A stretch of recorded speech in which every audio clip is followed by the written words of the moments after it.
Tayo ngayon ay magluluto ng pansit bato. Yan. Lagyan na natin. Kailangan mayroon sibuyas, bawang. Ayan. Halo-halo lang. Wow, yan. Kailangan lang natin maging kulay brown. Yan, luto lang.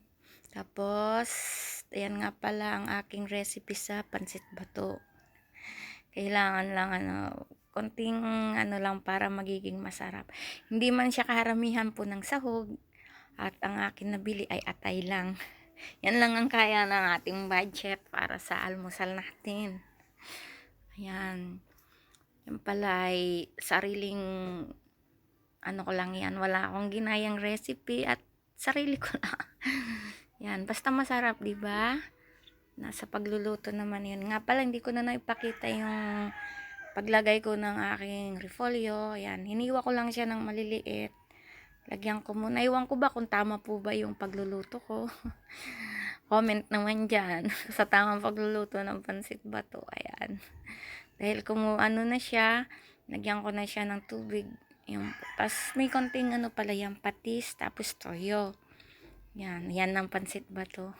Kasi nag-request kasi ang aking friend, si Amara, nang gusto daw niyang kumain ng pansit bato. Ayan. Yan. Konting lang siya, konting bahagya yung halo-halo lang. First time ko nga pala nagluto niyan. Bali, nagpaturo lang ako sa kapitbahay ko kung paano ba magluto ng pansit bato.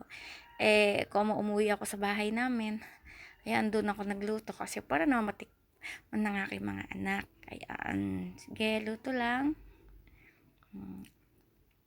As in, last ako nakatikim ako ng ganyan is sa Quezon Province eh. Nilalagay lang nila sa sa dahon ng saging, tapos may suka. Ang sarap, grabe. Kahit wala siyang sahog, ang sarap. Umuwi ako ng Mauban, Quezon. Ayan na po, luto na. Sarap na, yum yum. Medyo konti nga lang sahog, basta masarap, basta masaya, masarap. Mabubusog tayong lahat. Ayan. Sana po may natutunan kayo sa aking ginawa. Bye.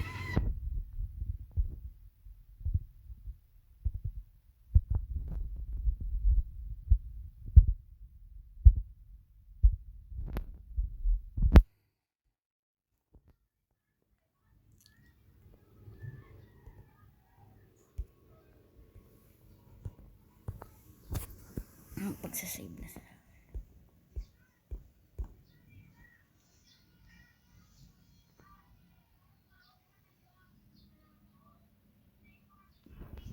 ay